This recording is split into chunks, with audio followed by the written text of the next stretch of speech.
Bismillahirrohmanirrohim. Alhamdulillah va salatu vassalamu ala rasulillah va ba'd. Birodarlar, bu suhbatimizda masjidga borishlikdagi 10 ta sunnatni aytib o'tamiz. Jamoatga boradigan birodarlarga xushxabar. Har masjidga borganingizda 10 ta sunnat qilishingiz mumkin. Agar bir kunda 5 mahal namozga boradigan bo'lsangiz, demak siz bir kunda 50 ta sunnat qilishingiz mumkin. Va jamoatga bormaydigan, masjidga bormaydigan birodarlarga ham targ'ib qilamiz. Masjidga boringlar, shu sunnatlarni ihyo qilishingiz mumkin. Birinchisi, masjidga erta borishlik. Payg'ambarimiz sollallohu alayhi va sallam masjidga erta borishlikka targ'ib qilganlar.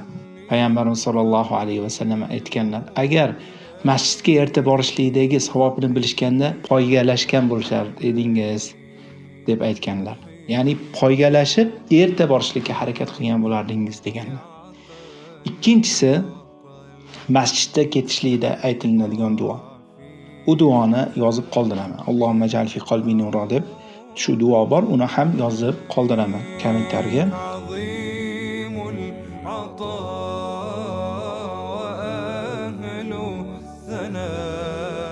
Uchinchisi, masjidga yurib borishlik. Ya'ni ko'p qadam bosib borishlik.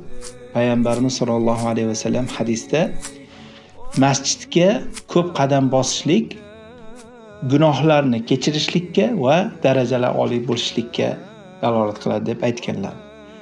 Va fuqaholar qadamni kam bosib, ya'ni qadamni mayda bosib ko'proq qadam bosishlikka targ'ib qilishgan. Maqsad nima?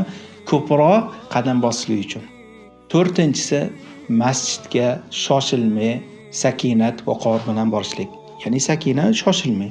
Vaqor, ya'ni ko'zingizni haromdan saqlab borishligingiz. Yo'lda ketayotganda harom nimalarga qaramasdan borishlik. Bu ham sunnatlardan. Beshinchisi, masjidga kirayotganda duoni aytishlik. Duoni ham yozib qoldiraman. Duo o'zi ozgina. Allohumma iftahli abwaba rahmatik. Bismillah, Allohumma iftahli abwaba rahmatik. Oltinchisi, masjidga kirayotganingizda 10 oyog'ingiz bilan kirishligingiz. Yettinchisi, masjidga kirganingizda birinchi safda namoz o'qishligingiz. Ya'ni birinchi safga harakat qilib birinchi safda turishligingiz. Bu ham sunnatlardan. Chunki payg'ambarimiz birinchi safda o'qishlikka juda ham targ'ib qilganlar. Hattoki aytganlar, birinchi safdagi savobni bilishganda musobaqa qilishgan bo'lar edi deb aytganlar. 8-si, masjiddan chap oyoq bilan chiqishlik. 9-si esa albatta chiqishdagi duoni aytishlik. Uni ham yozib qoldiraman. Chiqishdagi duoni aytishlik. Allohumma inni as'aluka min fadlik. 10-si esa u albatta masjidga tegishli. Masjidga borganda 2 rakat tahiyyatul masjidni o'qishlik. Bu ham, ya'ni olimlar, ya'ni hammasi ittifoq qilgan bu sunnatligi. Shunday qilib 10 ta sunnatni qilishingiz mumkin masjidga borib berishlik bilan. Allohim barchamizni sunnatlarni ihyo qilib amal qilishni nasib qilsin va hamma namozlarni imkon qadar masjidda o'qishlikni nasib qilsin.